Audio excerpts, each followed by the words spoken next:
Wutrobne witajcie do Serbskiego domu na prezentaciju stała Wujko Otwarskiego projekta Serbski Forum Wede Pschilowski Marialu. Herzlich willkommen ins Haus der Sorben zur öffentlichen Präsentation des Standes des Bauvorhabens Sorbisches Wissensforum am Launareal.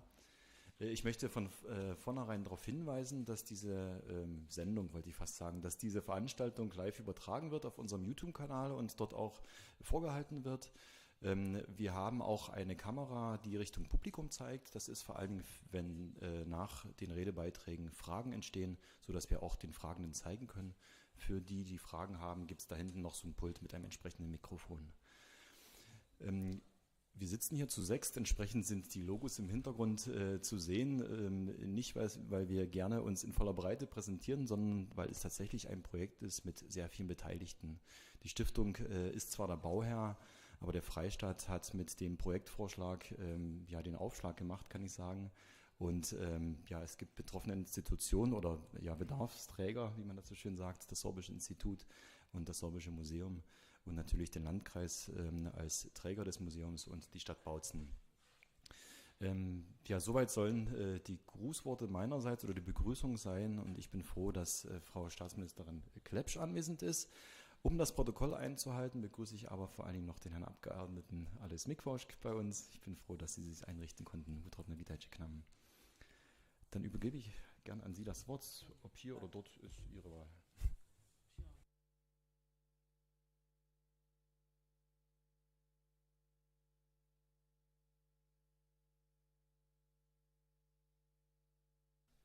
Danke. Hier sehe ich vielleicht doch alle Anwesenden noch besser als vom Platz hier vorn.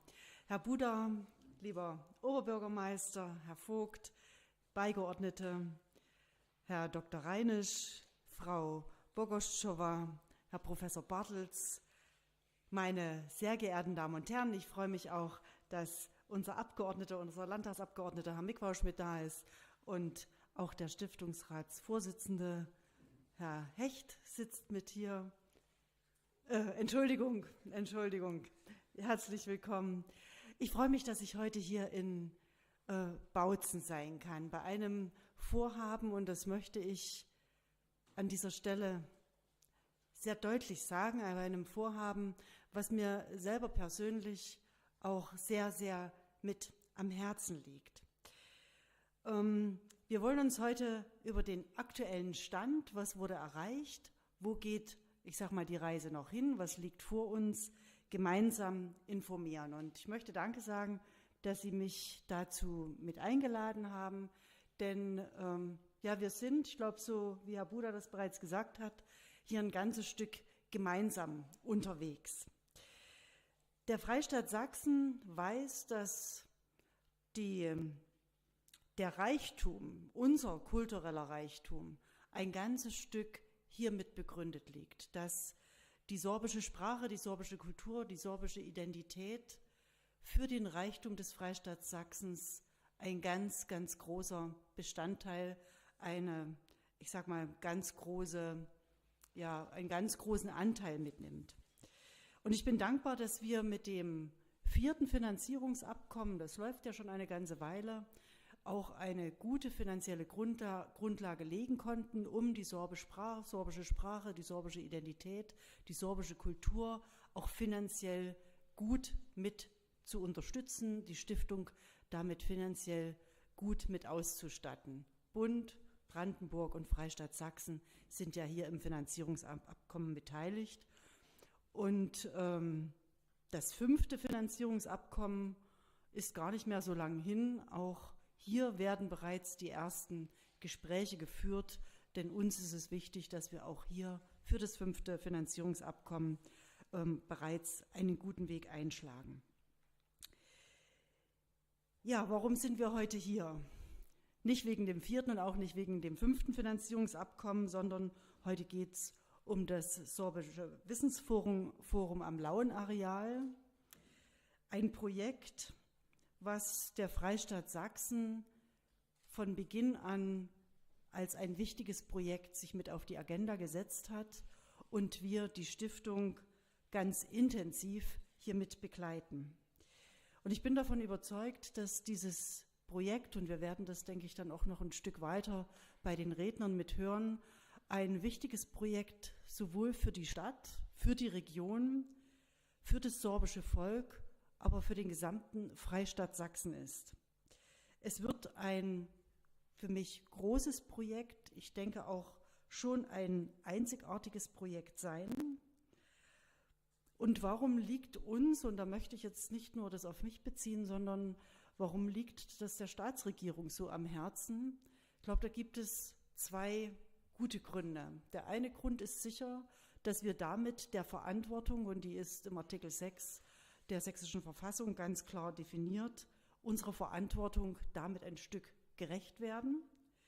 Und der zweite, denke ich, mindestens genauso wichtige Grund ist, dass mit diesem Projekt eine bedeutende und sichtbare Rolle der Kultur im Strukturwandelprozess deutlich wird. Ich bin überzeugt, dass gerade wenn wir vom Strukturwandel, wenn wir vom Braunkohlestrukturwandel sprechen, dass der Bereich Kultur und Tourismus, denke genauso, wichtige, entscheidende Faktoren sein werden, damit es uns gelingt, dass die Region weiter attraktiv bleibt, dass das Thema Identität bewahren und ich glaube auch das Thema gesellschaftlicher Zusammenhalt ein ganz wichtiger und wesentlicher Punkt sein wird und dass damit Kultur, Tourismus hier im Strukturwandel ganz wesentliche und wichtige Bereiche sind. Ja, meine sehr geehrten Damen und Herren, wir sind hier und bei mir stand in der Einladung das Thema Finanzierung. Ich sollte zu dem Thema explizit mit Ausführungen bringen. Wir wissen, wir haben 2020 im Dezember damals eine gemeinsame Erklärung, einen sogenannten Letter of Intent unterzeichnet. Das waren wir, das war der Bereich Kultur, aber genauso der Bereich Wissenschaft, den möchte ich hier sehr, sehr gern mit anführen. Das war der Landkreis Bautzen, das war die Stiftung und wir haben damals quasi zum ersten Mal in der jetzigen Form dazu uns auch schriftlich bekannt. Dann ungefähr vor einem Jahr, nämlich genau am 1. März 2022, hat die Stiftung für das sorbische Volk dann die Projektträgerschaft übernommen. Und dafür möchte ich Herrn Buddha an dieser Stelle Danke sagen. Ich tue das auch ein bisschen mit einem Schmunzeln, weil ich weiß, dass doch ein sehr intensiver Prozess auch dahinter war und auch weiter ist. Also ich bin da wirklich sehr, sehr dankbar, dass wir das dann so auf den Weg letztlich bringen konnten. Insgesamt steht ein Volumen von 44 Millionen jetzt zur Verfügung. Es ist das bedeutendste Strukturwandelprojekt im Bereich Kultur. Die Finanzierung selber von den 44 Millionen setzt sich ja zusammen aus 90% Bundesmittel und die verbleibenden 10% werden aus dem Sondervermögen Land, aus dem Strukturentwicklungsfonds der sächsischen Braunkohleregion finanziert. Also damit ist hier eine 100%ige Förderung in Aussicht gestellt. Wir konnten auch, und auch das möchte ich gerne hier mit erwähnen, denn es gab so ein bisschen Sand im Getriebe, doch auch zwischenzeitlich die Vorfinanzierung klar auf den Weg bringen, 1,7 Millionen, um die Projektplanung letztlich in Gang zu setzen. Ich glaube, das war ein ganz wesentlicher und wichtiger Schritt, der ja auch mehrere Gespräche bedurfte. Und da bin ich auch nochmal dem Landtag dafür sehr dankbar. Danken möchte ich an dieser Stelle, und Sie werden es mir nachsehen, denn das ist ein großes Projekt, was wirklich nur funktioniert, wenn viele Partner hier gemeinsam an einem Strang ziehen. Und das kann man sagen, das ist hier wirklich der Fall. Also ich möchte wirklich all den Partnern, die vor Ort notwendig sind, danken. Und ich möchte aber auch hier nochmal den Blick gern mit in die anderen Häuser, in das SMR, in das SMF und auch an die SIP richten. Denn ohne dass alle jetzt wirklich hier gemeinsam hinter diesem großartigen und großen Projekt stehen, wären wir, glaube ich, jetzt noch nicht auf dem Weg. Ja, ich freue mich, dass wir uns jetzt die nächsten Schritte gemeinsam ansehen können. Bin auch gespannt auf die ersten Entwürfe. Dauert ja noch ein bisschen. Erst dann werden wir, glaube ich, auch richtig sehen, was sich jetzt auch Architekten für Gedanken dazu gemacht haben. Und freue mich aber, dass wir heute in dieser Runde, glaube ich, das erste Mal wirklich gut auch in einen gemeinsamen Austausch zu dem großen Vorhaben Wissensforum am Lauen Areal kommen können. Danke, dass auch ich heute hier mit dabei sein kann. Giacomo.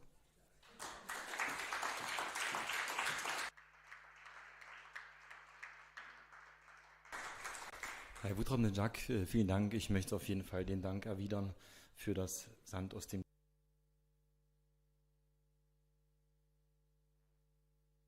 Jetzt haben wir es. Sehr geehrte Frau Staatsministerin Barbara Klepsch, sehr geehrter Herr Mikwauschk, sehr geehrter Herr Oberbürgermeister Vogt, sehr geehrter Herr Buda, sehr geehrter Herr Professor Bartels und sehr geehrte Frau Bogusch, sehr geehrte Damen und Herren. Ich freue mich sehr, dass wir heute gemeinsam einen wichtigen Schritt bei der Umsetzung des Projektes Sorbisches Wissensforum am Lauen Areal begehen können.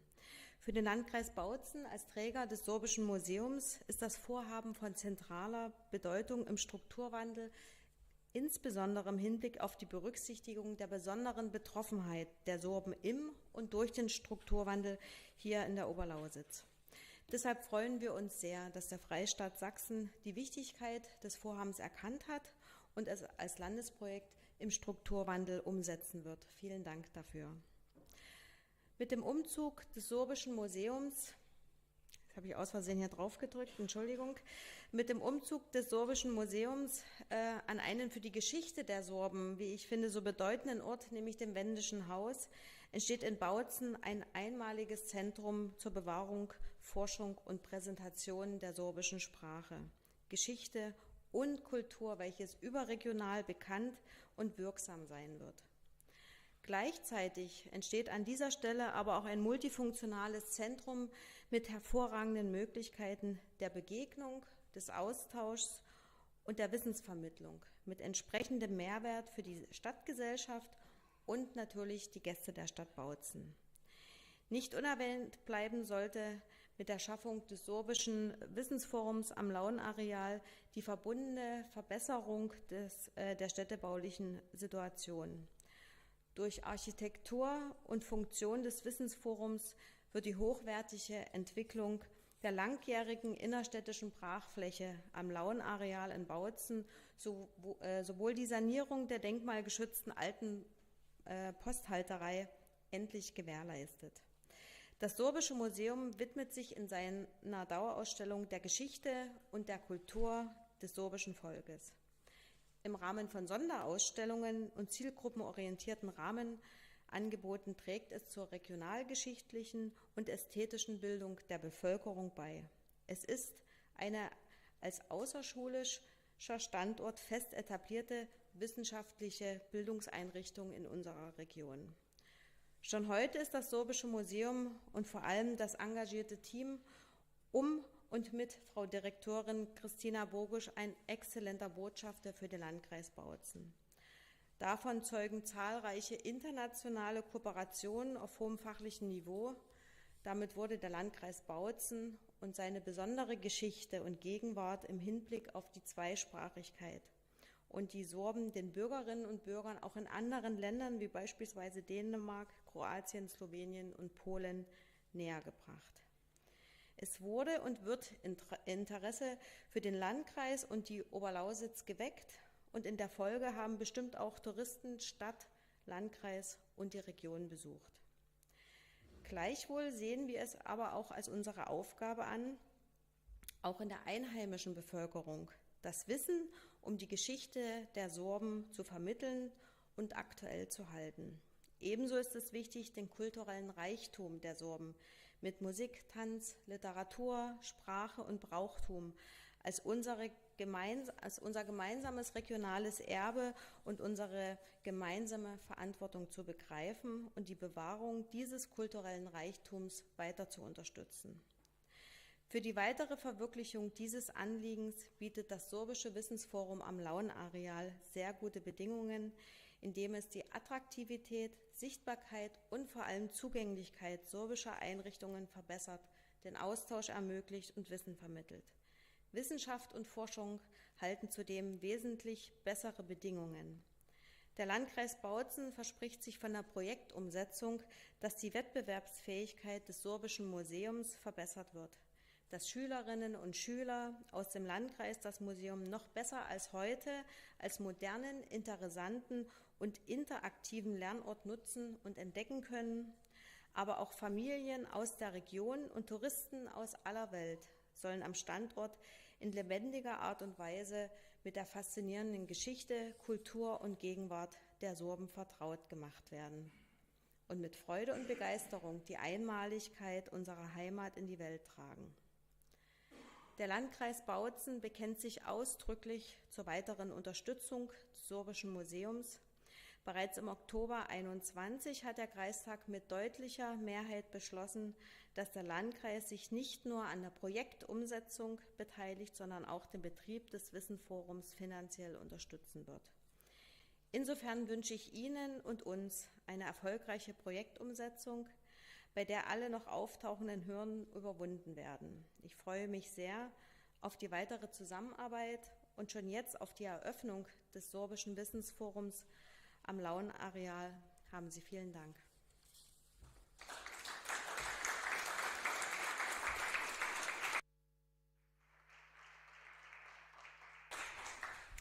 Jack, vielen Dank an Volker Reinisch als Vertreterin des Trägers des Sorbischen Museums.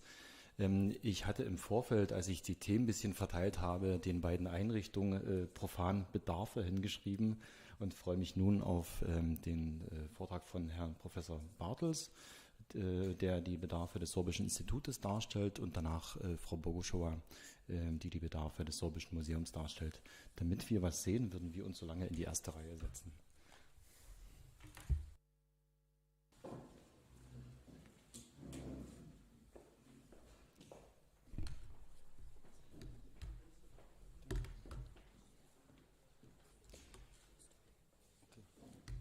Ja, sehr geehrte Mitstreiterinnen und Mitstreiter, sehr geehrte Damen und Herren, ich hatte, wie gesagt, auf dem Aufgabenzettel sozusagen das Stichwort Bedarfe, deswegen habe ich mich auch entsprechend in die Richtung vorbereitet und würde gerne noch mal erinnern an die Anfänge des Prozesses, in dem wir uns befinden, wo wir jetzt ja schon ein gutes Stück weitergekommen sind als vor einigen Jahren, und erinnere an eine für das Sorbische Institut ein sehr wichtiges Ereignis, nämlich die für uns große Evaluation durch den Wissenschaftsrat 2012/13, in der das Institut insgesamt als Forschungseinrichtung und Gedächtniseinrichtung evaluiert wurde. Und dort waren auch schon Kulturarchiv und Zentralbibliothek Thema, und es wurde damals gesagt, knapp bemessen und ohne Erweiterungsmöglichkeiten ist hingegen die Raumsituation des Kulturarchivs und der Zentralbibliothek, die dringend verbessert werden sollten, und verbunden mit der Aufforderung, für eine zeitgemäße Ausstattung zu sorgen. Beide Einrichtungen, Zentralbibliothek und Kulturarchiv, sind integrale Bestandteile des Sorbischen Instituts, und es sind, das muss man immer wieder betonen, Bedeutung von nationaler Bedeutung, und zwar im doppelten Wortsinn.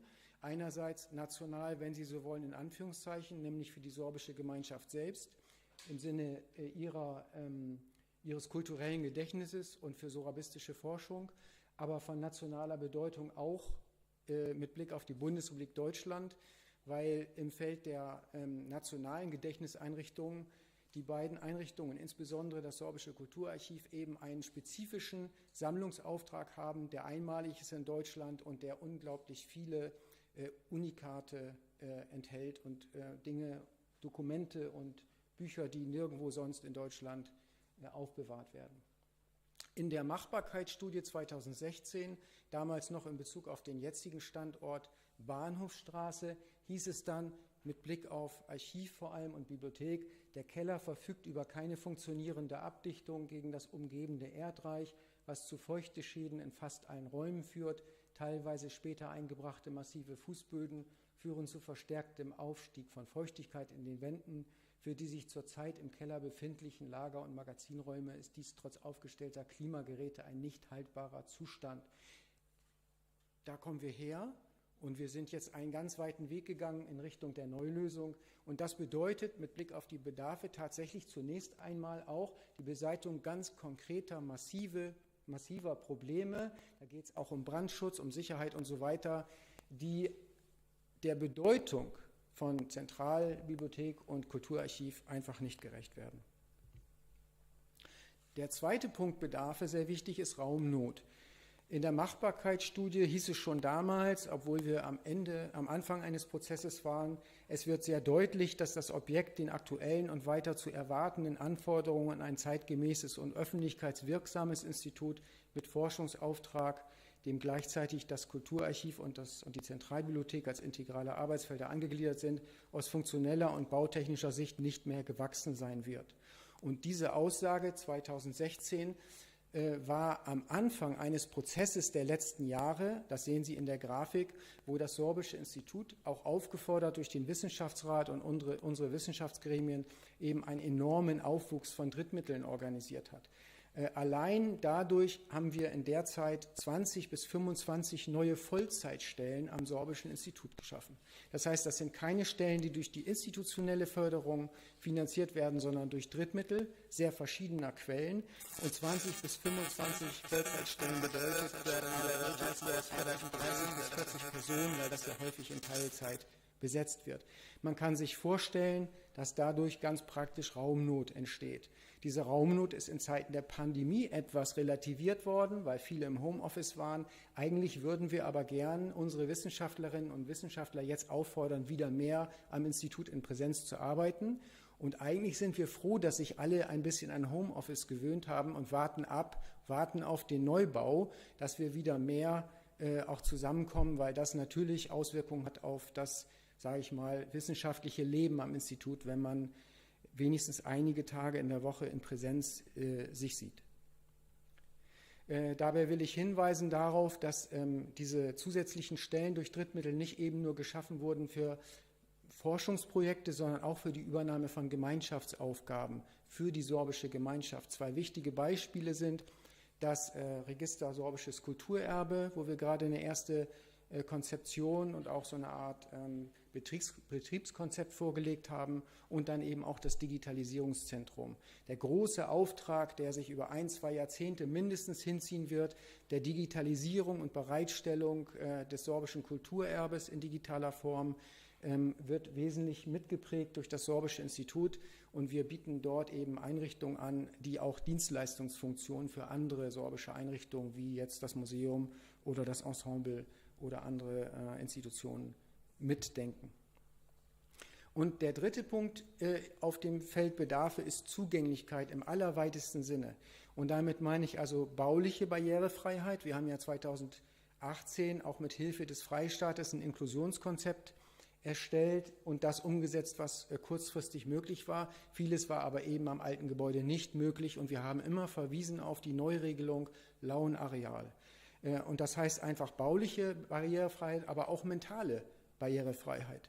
Also wir wollen einfach stärker die Schwellen absenken. Wer das Institutsgebäude kennt, der muss erstmal klingeln, man muss eine schwere Holztür öffnen und so weiter. Das ist alles aus unserer Sicht nicht mehr zeitgemäß. Wir wollen die Zugangsschwellen absenken.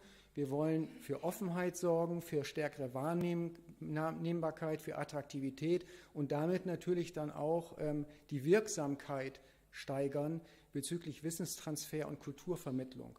Und das bedeutet für uns auch wiederum Wirksamkeit in zweierlei Sinne. Einerseits als Forschungseinrichtung wirken wir natürlich in die akademische Welt, das ist unser Kernauftrag, aber wir wirken auch in die Stadtöffentlichkeit und in die Region. Und wir würden gerne stärker eingebettet sein in die Stadtöffentlichkeit und auch stärker in die Region wirken, wobei man Region durchaus sehr weit verstehen kann. Sie wissen, wir haben eine Zweigstelle auch in der Niederlausitz, in Cottbus, und mit einigen Themen wie zum Beispiel Tagebau, Folgelandschaft, UNESCO-Kulturerbe wirken wir sehr weit in die Region. Aber das kann natürlich durch den geplanten Neubau erheblich verbessert werden. Und da bin ich dann auch bei dem entscheidenden Schwenk. Also Bedarfe sind das eine, aber Bedarfe können wir natürlich zu Chancen und Entwicklungsmöglichkeiten machen. Das ist eigentlich der Punkt, an dem wir jetzt stehen. Und das ist das gemeinsame Dritte, was sozusagen entsteht, wenn wir das Sorbische Institut einerseits und das Sorbische Museum andererseits auf einen Areal bringen, wo sie besser zusammenarbeiten können, wo sie besser wirken können. Das sind 2 große Gedächtnisinstitutionen, unterschiedliche Schwerpunkte. Das SI mit starkem Forschungsauftrag, aber auch der Komponente Gedächtnisinstitution. Beim Museum ist es wahrscheinlich eher andersrum, aber beide ergänzen sich eigentlich in sehr idealer Form.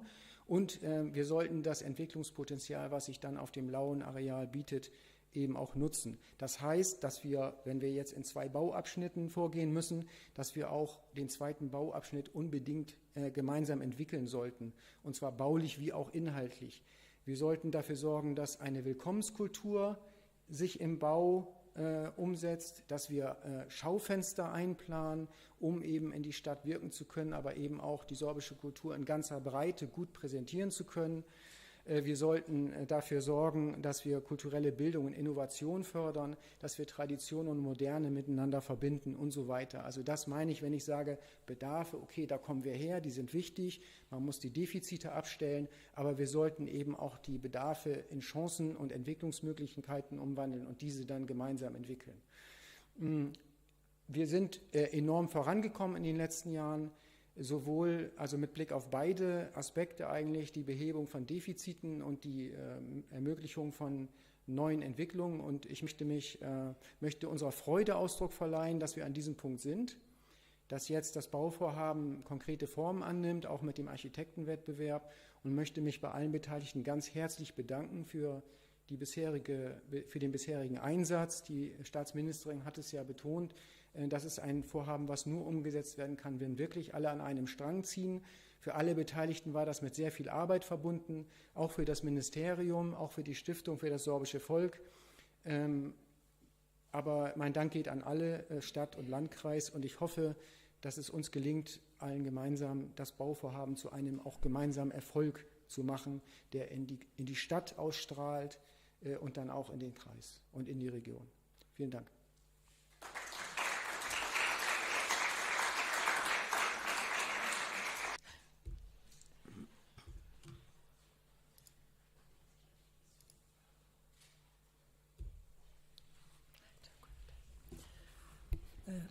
Lubi Hostschau, vážení přítomní, sehr geehrte Damen und Herren, werte Anwesende.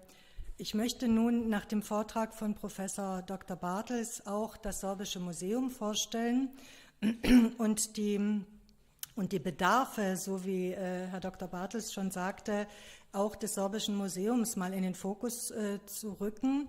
Und aus meiner Sicht, ich habe das so aufgefasst, dass man mal sehr illustrativ und sehr praktisch an die Sache rangeht, weil ich merke immer wieder, dass uns praktisch in Gesprächen Bedenken vermittelt werden, dieses schöne Haus zu verlassen.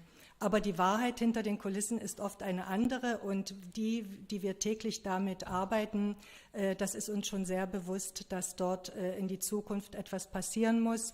Und wir wollten es nicht gern den zukünftigen Generationen überlassen, weil jetzt in dem Moment die Chance besteht, und dieses Zusammenführen, oder nicht Zusammenführen, aber an einen Standort Zusammenführen der beiden Institutionen war aus meiner Sicht also die richtige Chance und der richtige Anhaltspunkt.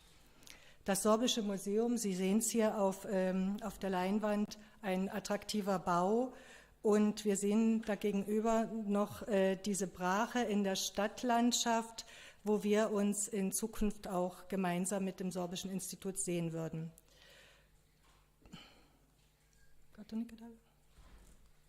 Reagiert jetzt nicht. Oder hier? Das heißt Switch.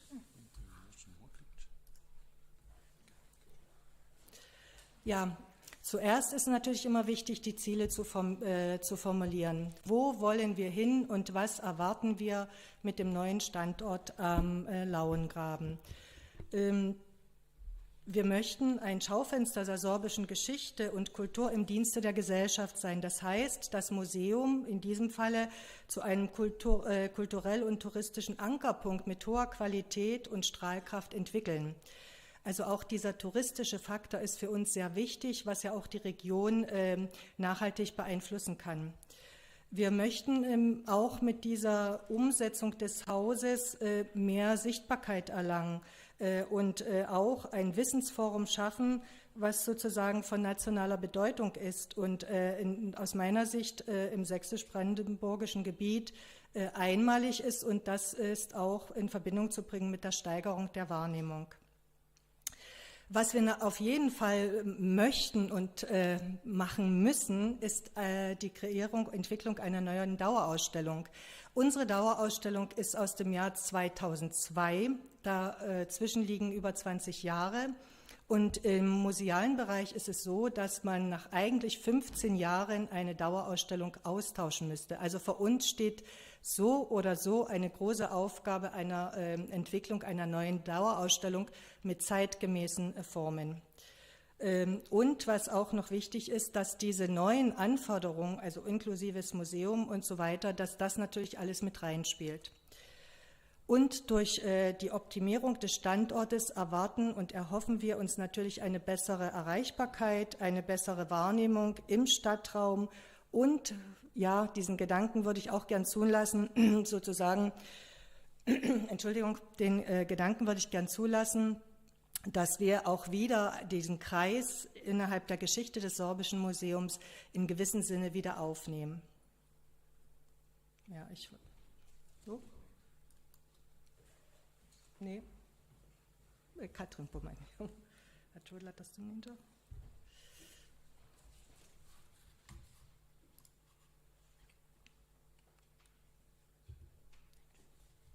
Ja, was verbessert sich durch den Neubau? Was erwarten wir? Betrachten wir mal den Punkt 1, Bausubstanz und räumliche Bedingungen. Das ist jetzt wieder, das ist schlecht. Ja, nicke. Hi.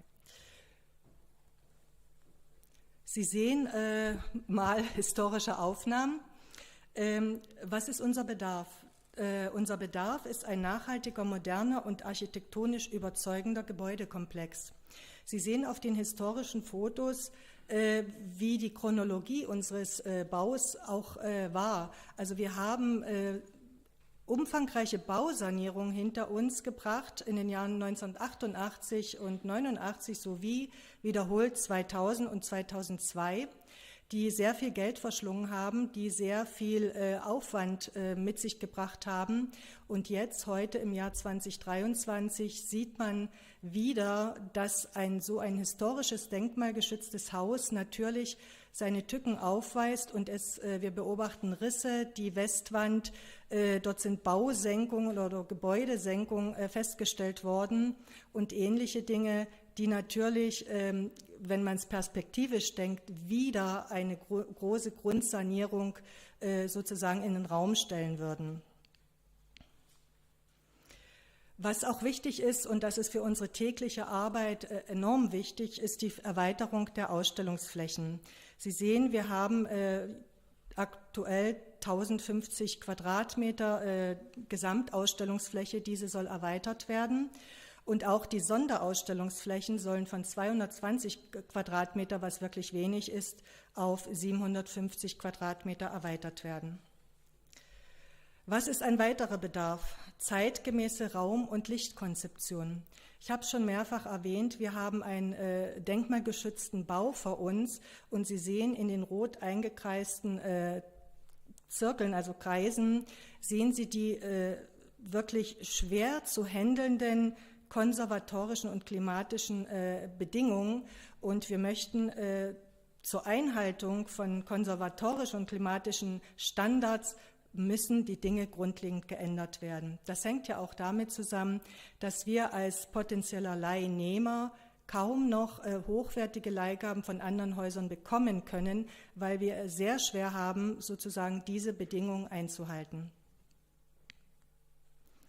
Ein weiterer Bedarf sind großzügigere Ausstellungsflächen für die Umsetzung innovativer Ausstellungskonzepte.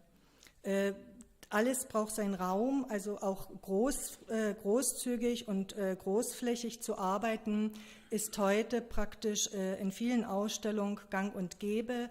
Und Sie sehen auf den Fotos deutlich, wie eng es bei uns zugeht.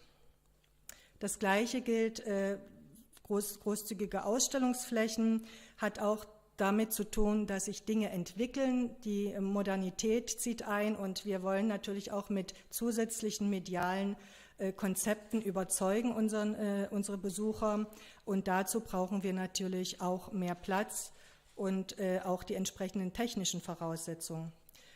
Ja, Sie sehen hier mal eine etwas angespannte Situation, mit der wir auch zu tun hatten. Also was will ich damit sagen? Wir haben keinen Lastenaufzug, also wir brauchen für unsere Arbeit einen Lastenaufzug. Das, was Sie hier sehen, ist ein Personenaufzug. Und gerade in diesem denkmalgeschützten Bau sind die Treppenhäuser eng, also nutzbare Treppenhäuser und Türhöhen, was wichtig für den Gesamtbetrieb des Museums ist. Bedarf besteht auch an Internetanschlüssen und für den gesamten Ausstellungs- und Werkstattbereich. Also wir haben durch das alte, dicke Mauerwerk ist es praktisch fast nicht möglich, das Internet dort ständig aufrechtzuerhalten. Und das hat natürlich Konsequenzen für zukünftige Medienstationen, für moderne Elemente, die man in die Ausstellung mit einbauen, die wir einbauen wollen, weil auch die Sehgewohnheiten der Besucher haben sich natürlich rasant geändert. Wenn wir jetzt mal 20 Jahre zurückdenken, ist das natürlich ein enormer Wandel. Inklusion habe ich schon genannt. Wir wollen ein inklusives Museum. Und dafür ist dieses denkmalgeschützte Haus, wo man wirklich ganz schwer überhaupt solche Dinge realisieren können, ist kaum möglich. Und deshalb ist auch das eine wichtige Sache, die wir in Zukunft angehen wollen und auch müssen. Unser Bedarf besteht auch in funktionsgerechten Räumlichkeiten. Das heißt, dass wir Dauerausstellung und Sonderausstellung von Funktionsräumen trennen wollen müssen. Sie sehen das auch in den roten Kreisen markiert. Diese Veranstaltungen finden alle in der Dauerausstellung statt. Und das ist natürlich ein unglückliches Miteinander, auch aus klimatischen Bedingungen, konservatorischen Bedingungen. Und das sollte in Zukunft auch geändert werden. Die Bilder zeige ich nicht gerne, aber die gehören zur Wahrheit dazu. Wir wollen auch in Zukunft ein Schaudepot für Trachten errichten und zum Zentrum der sorbischen Trachten weiterentwickeln. Unser Schatz liegt wirklich auch auf diesen reichhaltigen Trachten und man kann schon großzügig sagen, dass das die weltweit bedeutendste Trachtensammlung der sorbischen Trachten ist. Das Natürliche überhaupt nicht den Gegebenheiten entspricht. Also das ist ganz wichtig. Auch hier haben wir den Auftrag zur konservatorischen Archivierung und entsprechenden Betreuung. Die Sichtbarkeit, Punkt 2. Die Sichtbarkeit, eine bessere Sichtbarkeit und Wahrnehmung im Stadtraum ist steht uns als Ziel vor Augen. Ganz problematisch ist der Interessenkonflikt zwischen Sommertheater, also Deutsch-Sorbischen Volkstheater, und dem Museum innerhalb der 3 wichtigsten Sommermonate, also der höchsten Touristenfrequenz, sind wir zugebaut und das ist natürlich ganz, ganz schlecht, dort überhaupt Besucher zu bekommen und auch wir müssen auf eigene Veranstaltungen verzichten oder diese sozusagen runterdimmen, damit das Theater eben entsprechend auch seinen Verpflichtungen nachkommen kann. Ja, die Steigerung der äußeren Wahrnehmung hängt auch mit Werbewirksamkeit zusammen und einer effektiven Außenwirkung. Sie sehen links im Bild das was den Ist-Zustand und auf der rechten Seite haben wir simuliert, was man machen könnte, was aber natürlich aus denkmalgeschützten Gründen nicht möglich ist. Also auch das ein wichtiger Punkt. Die Erreichbarkeit, Punkt 3. Das Wichtigste, was wir auch ins Auge fassen müssen, ist die Anbindung an die öffentlichen Verkehrsmittel. Wir haben auf dem neuen Areal die 3 Parkhäuser in unmittelbarer Nähe, Bushaltestellen, die Nähe zum Bahnhof ist gegeben und es ist auch ein naher Autobahnanschluss. Also das sind Vorteile des neuen Standortes. Ein weiterer ungünstiger Faktor ist sozusagen die Zugänglichkeit für LKWs und Lieferungen mit Exponaten, muss man immer sagen. Also die Optimierung liegt jetzt daran, am neuen Standort die Dinge zu ändern. Wir sind in der Altstadt, das ist bekannt. Das historische Tor ist für einige LKWs gar nicht passierbar. Man kann aber, um das auch mal plastisch darzustellen, die hochwertigen Gemälde und Exponaten, Leihgaben nicht über den Hof schleppen. Und die Zufahrt durch die engen Gassen der Altstadt ist sehr problematisch. Und auch in dem Bild ganz rechts sehen Sie, es müsste normalerweise aus konservatorischen Gründen eine Laderampe über unserem Eingang sein, was hier natürlich bei so einem denkmalgeschützten Haus nicht möglich ist. Die Synergien mit dem Institut, Herr Professor Bartels hat ja schon vieles erwähnt, ich möchte mich hier nicht wiederholen, aber ich glaube, aus unserer Sicht nochmal zusammengefasst, wichtige Perspektiven sind die Konzentration an Wissen und Bildung an einem markanten Ort in der Stadt, auch die Steigerung der Sichtbarkeit und der Wahrnehmung und der Bedeutung von Sorbischen Institut und Sorbischen Museum, regional, national, aber auch international.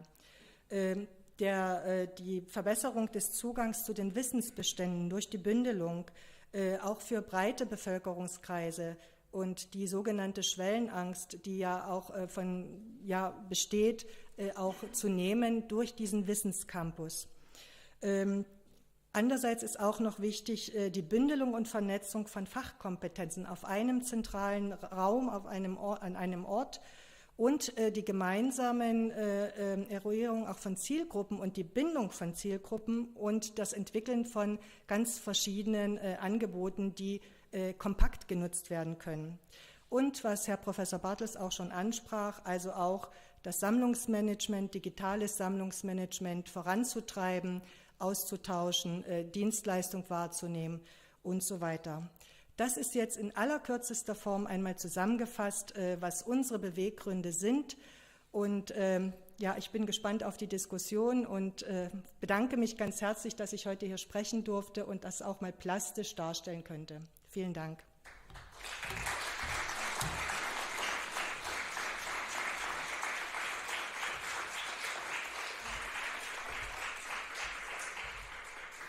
Ja, mehrere Vorredner haben bereits die Bedeutung des Vorhabens für die Stadt Bautzen erwähnt. Deshalb bin ich froh, dass ich auch den Herrn Oberbürgermeister begrüßen darf und übergebe gern das Wort.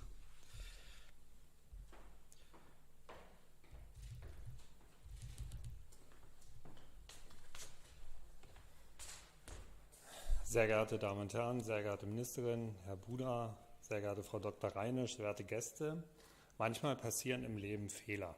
Heute ist ein Fehler passiert, in meinem Vorzimmer ist das nicht übermittelt worden, dass von mir heute ein Grußwort erwartet wird an dieser Stelle. Und jetzt können Sie für Sie testen, was einem Oberbürgermeister spontan durch den Kopf geht, wenn er an dieses Objekt denkt, an dieses große Thema des Sorbischen Wissensforums. Ich möchte 3 Dinge an der Stelle benennen und nochmal aufgreifen. Die Brachfläche an sich, das Signal, was nach außen geht und auch die Zusammenarbeit, die wir in diesem Prozess bestreiten. Wenn Sie als Besucher der Stadt Bautzen sich der Stadt nähern, dann fahren Sie über die wunderschöne Friedensbrücke. Sie gucken nach links und haben einen wunderbaren Anblick in der historischen Altstadt. Und wenn Sie nach rechts gucken, dann beginnt dieser Anblick an der Stelle ein Stück weit zu leiden. Wir wissen darum, dass wir dort entsprechende Bausubstanz haben, die unter dem Denkmalschutz steht. Das Hillersche Ensemble, die Posthalterei. Und jeder von Ihnen weiß darum, welche Schwierigkeiten damit verbunden sind, solche Objekte entsprechend zu sanieren, einer Verwendung wieder zuzuführen und damit auch das Ansehen und die Ansicht der Stadt Bautzen zu verbessern. Insofern freue ich mich sehr, dass es möglich ist, mit diesem Projekt, gefördert durch den Strukturwandel, dazu beizutragen, dass die Ansicht der Stadt Bautzen sich verbessern wird. Sprich, wenn ich mich diesem Objekt in Zukunft nähern werde, dann werde ich auch merken, dass Bautzen die Hauptstadt der Sorben ist, weil an ganz zentraler Stelle diese Abbildung entsprechend entstehen wird vom Sorbischen Wissensforum und ich fahre in die Stadt rein und werde Bautzen auf eine andere Art und Weise erleben können als bisher. Wir haben darüber gesprochen, welche Herausforderungen das Ganze auch stellt. Und diese Herausforderungen sind auch die Herausforderungen an uns im Sinne der Zusammenarbeit. Ich empfinde für mich, dass wir im letzten Jahr einen sehr intensiven Prozess beschritten haben um gemeinschaftlich Problemlagen zu klären, die auf dem Weg geklärt werden müssen. Wir haben noch nicht alles ausgeräumt, was an Problemlagen entsprechend auf dem Weg dort ist, aber ich bin sehr optimistisch, dass uns das entsprechender Absprache und Klärung gelingen wird. Es ist für mich fast, könnte ich sagen, die einzige Variante, die ich mir momentan vorstellen kann, an dieser exponierten Stelle für die Nutzung auch innerhalb der Stadt. Insofern freue ich mich, bedanke mich ausdrücklich bei der Stiftung für das Engagement, dass die Stiftung sich auf den Weg gemacht hat, diese Herausforderung anzunehmen. Das ist eine Herausforderung, ein Objekt in dieser Größenordnung zu entwickeln und all die Schwierigkeiten zu überwinden, die dort stehen. Mein Dank gilt genauso dem Freistaat und auch dem Landkreis, weil ohne diese Unterstützung könnten wir das nicht tun. Und insofern drücke ich die große Hoffnung aus, dass wir es gemeinschaftlich schaffen. Vielen Dank.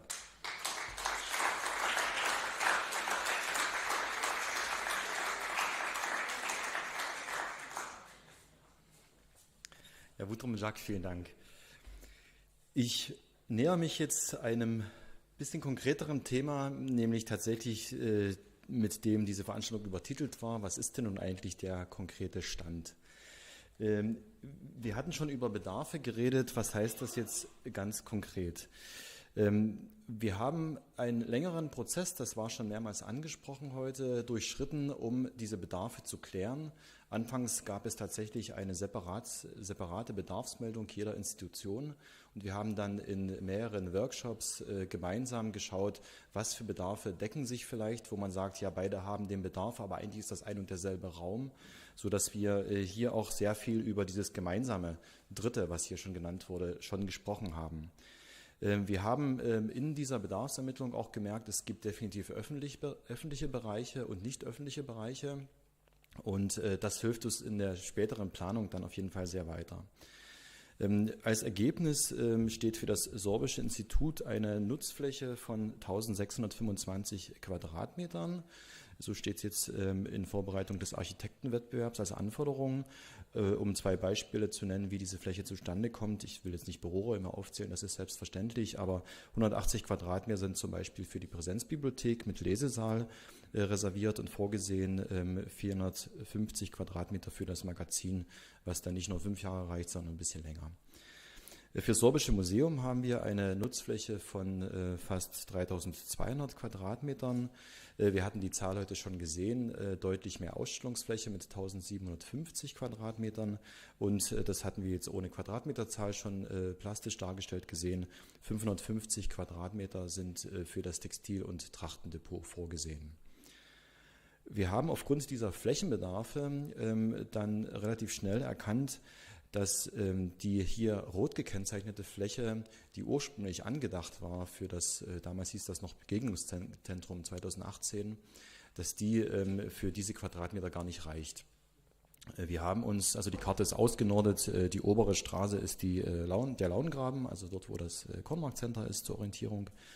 Wir haben dann geprüft, was für Grundstücke in der unmittelbaren Umgebung stehen denn zur Verfügung. Und als Ergebnis ist das hier grün markierte, 2 Häuser sind das, die äußere Launstraße 9 und 7, die stehen zur Verfügung. Das heißt, das ist das Baufeld, was uns zur Verfügung steht und was jetzt auch die Grundlage des Architektenwettbewerbes ist. Kurz zu den Kosten, es war schon erwähnt, also es gibt eine Gesamtkostenschätzung gemäß Projektvorschlag, der allerdings aus dem Jahr Anfang 2021 ist, von 44,5 Millionen Euro. Und ich habe hier mal ein paar Meilensteine genannt, dass man eine zeitliche Vorstellung von dem Projekt hat. Wir rechnen also im Juni damit, dass der Architektenwettbewerb abgeschlossen ist, dass wir im März 24 dann den eigentlichen Antrag stellen. Das ist vielleicht zum Verständnis, der Projektvorschlag, der stellt sowas dar wie, da ist Geld reserviert, aber um das tatsächlich zu bekommen, muss man wirklich einen Projektantrag stellen, der natürlich eine deutliche Tiefe haben muss. Leistungsphase 3 ist das im Fachjargon, also es muss eine Entwurfsplanung vorliegen und auf Grundlage dieser Entwurfsplanung natürlich auch eine Kostenberechnung. Wir planen dann ab September 25 mit dem Baubeginn. Wer sich wundert, wieso liegen da 1,5 Jahre dazwischen? Natürlich ist so ein Antrag auch nicht sofort beschieden. Wir müssen die Genehmigungsplanung und auch die Ausführungsplanung da noch vollziehen. Ausführungsplanung ist vielleicht ein Wort, was nicht jedem was sagt. Das heißt eigentlich, dass man alle Gewerke ausschreibt und entsprechend die Aufträge vergibt. Also das ist ein langwieriger Prozess, deswegen die relativ lange Zeit. Wir planen mit September 27 mit der Inbetriebnahme des ersten Bauabschnittes und für Mitte 29 mit der Inbetriebnahme des zweiten Bauabschnittes. Bauabschnitt kommt jetzt schon zum zweiten Mal. Der Herr Hauke-Bartels hat das schon erwähnt. Ich möchte noch mal kurz auf das Baufeld zurück. Ich hatte ja gesagt, bei den räumlichen Bedarfsermittlungen hat sich ergeben, dass es nicht öffentliche Räume gibt, vor allen Dingen Büros und öffentliche Räume. Und aufgrund dieser Schwierigkeit im Baufeld, man sieht ja, das sind 2 Bereiche, die nicht miteinander verbunden sind. Man will aber ein Komplex, ein gemeinsames Wissensforum haben. Das ist eine Herausforderung und deswegen ist von der Konzentration in dem grünen Bereich eher der nicht öffentliche Bereich, also Büroräume, und in dem roten Bereich eher alles, was öffentlich ist, also Museumsflächen und auch Lesesaal etc. Dass man alles, was öffentlich ist, eher dort konzentriert und damit das nicht so schlimm ist, wenn die beiden Bereiche nicht unmittelbar eine Verbindung haben. Und zeitgleich haben wir das Problem der Förderperioden. Das ist im Strukturstärkungsgesetz so dargestellt, dass es zwar bis 28 Geld gibt, aber eine erste Förderperiode Ende 2026 endet und bis dahin muss ein Abschnitt fertig sein. Und deswegen, das passt ganz gut zusammen, können wir sagen, wir bauen erst die Bedarfe für das Sorbische Institut und ziehen dann später nach mit den musealen Flächen. Das gibt dem Museum auch ein bisschen mehr Luft, die Dauerausstellung zu konzipieren, die ja Grundlage natürlich der konkreten Gebäudeplanung dann sein soll. Deswegen also diese 2 Bauabschnitte, die ich hier mit dem Zieltermin der Inbetriebnahme nochmal genannt habe. Was ist nun der aktuelle Stand nach diesen groben Meilensteinen? Wir haben am 22. Dezember den 20 Büros, die ausgelost wurden, die sich beworben haben oder aus den Bewerbern ausgelost wurden, haben wir die entsprechende Aufgabenstellung, die Unterlagen verschickt. Sie konnten sich damit beschäftigen und am 3. Februar gab es ein Rückfragekolloquium, wo viele Architektenbüros anwesend waren, nochmal Fragen stellen konnten. Wir haben dann doch gemerkt, die Aufgabe ist sehr komplex aufgrund der Rückfragen, haben dann entsprechend ein bisschen mehr Zeit eingeräumt. Der neue Termin ist jetzt der 6. April, also Gründonnerstag diesen Jahres, zur Einreichung der Wettbewerbsarbeiten. Und das Preisgericht, das wird dann am Donnerstag, Freitag, den 1. 2. Juni tagen. Und mit dem Ergebnis hoffe ich, dass es einen Siegerentwurf gibt, der mit viel Mehrheit der Preisjury beschlossen wurde. Und dieser Siegerentwurf ist eigentlich die Grundlage sämtlicher weiteren Planungen. Weil da hat man zum ersten Mal nicht nur irgendwelche bunten Klötzer, um zu gucken, wie viel Raum passt eigentlich rein in dieses Baufeld, sondern hat man tatsächlich eine Vorstellung, wie das alles aussehen könnte. Wir haben zum 1. März, also ab gestern, eine Projektsteuerung. Da bin ich sehr froh, dass auch Herr Brandseis und Herr Burmeister von WEP anwesend sind. Das ist natürlich eine Voraussetzung gewesen, als wir Gespräche geführt haben, kann die Stiftung dieses Projekt übernehmen. Wir hatten ja lange die Hoffnung, dass der Freistaat das übernimmt, aber da gab es verschiedene Gründe, dass das nicht ging. Wir haben gesagt, wir sind als Bauverwaltung viel zu klein, wir haben so ein Riesenprojekt noch nie gestemmt. Und einen Baustein, wie man das löst, war tatsächlich, ihr braucht irgendeine externe Projektsteuerung. Und das ist halt seit gestern der Fall, dass wir tatsächlich diese externe Unterstützung in Anspruch nehmen können. Bin ich sehr froh, dass das Verfahren so geglückt ist.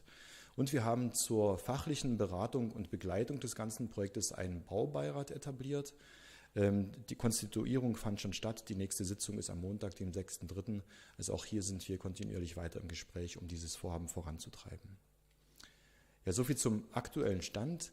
Sie finden nähere Angaben auch auf unserer Webseite. Dort gibt es unter Projekte Bauvorhaben Launareal eine Projektwebsite, die stetig aktualisiert wird, wo man zum Beispiel die ganzen Raumbedarfe nochmal aufgeschlüsselt sieht, wo man den Projektplan nochmal sieht, die Projektgenese etc. Also für alle, die da noch nähere Informationen brauchen, die verweise ich auf unsere Website. Dort ist alles entsprechend beschrieben.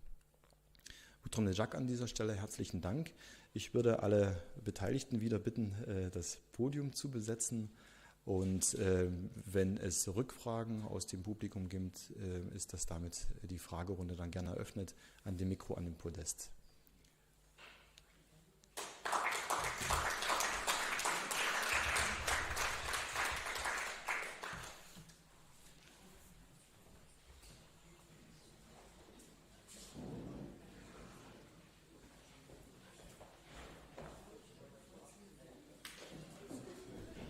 Ja, für den Rückfragen bitte einfach das Mikrofon entsprechend anschalten.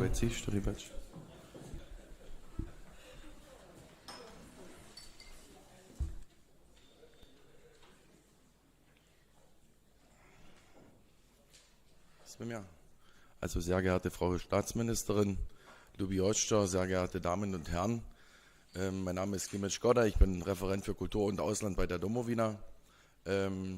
Ich bin Ihnen, Frau Dr. Reinisch, sehr dankbar, dass Sie von einem Begegnungszentrum gesprochen haben, von einem Zentrum mit einem inklusiven Charakter, ein Zentrum, welches auch atmet.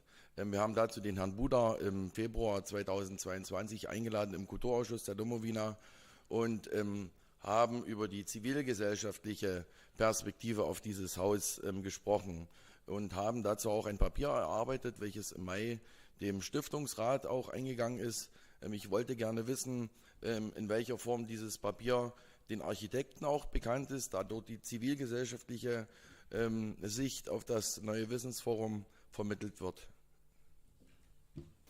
Ja, vielen Dank für die Frage. Wir haben die Bedarfe der einzelnen Einrichtungen, die ja ähnliche, sagen wir, publikumswirksame Veranstaltungsformate planen, abgeglichen damit. Und das ist einer dieser Punkte, dass Bedarfe existieren von jemandem, die aber mit den bereits gemeldeten Bedarfen sich räumlich zumindest decken. Das heißt, es ist durchaus vorgesehen, dass es Räume gibt, die für mehrere Sachen genutzt werden können. Die Multifunktionalität spielt natürlich immer eine Rolle, wenn man räumliche Synergien entdecken will. Und die Bedarfe sind da entsprechend mit integriert in diesen Raumbedarfen, die in den Wettbewerbsunterlagen entsprechend angegeben sind.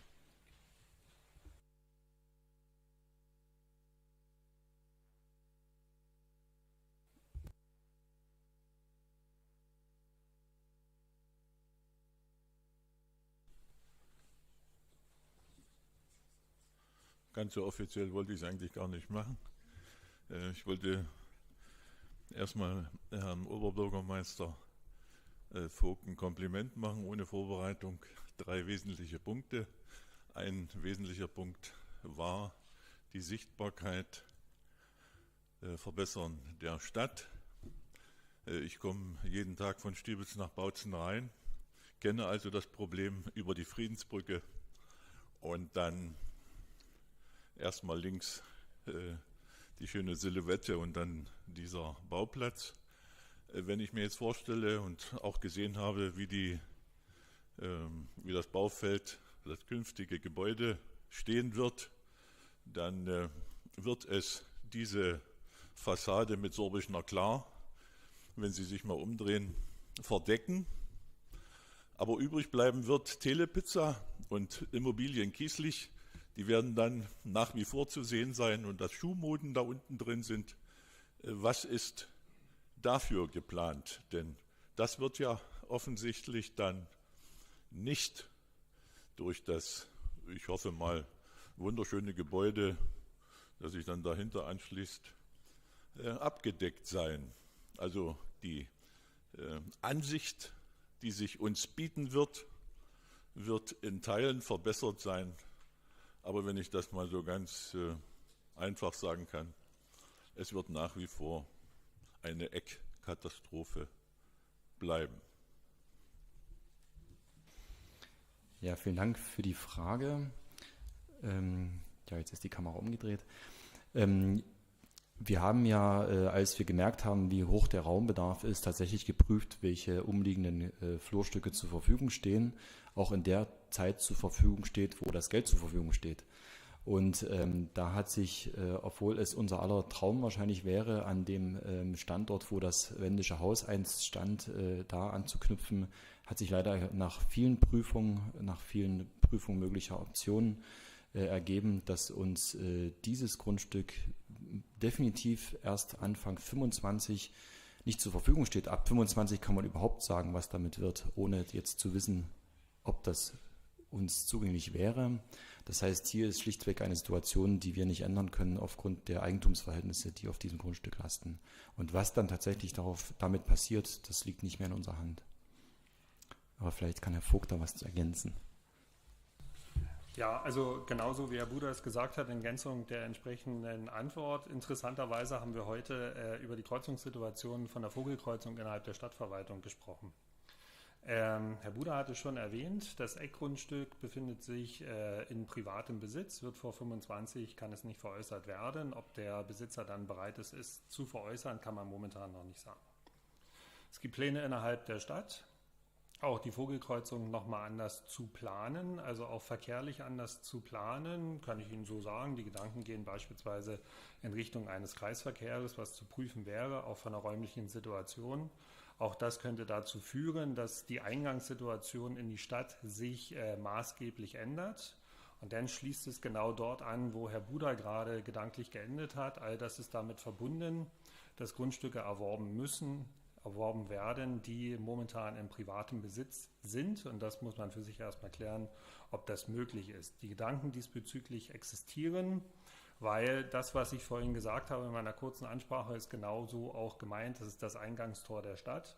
Und es ist natürlich erstrebenswert, wenn wir ein Gesamtensemble erstellen, welches dem auch gerecht wird und damit dann auch das neue Bauwerk vom Sorbischen Wissensforum entsprechend auch präsentiert.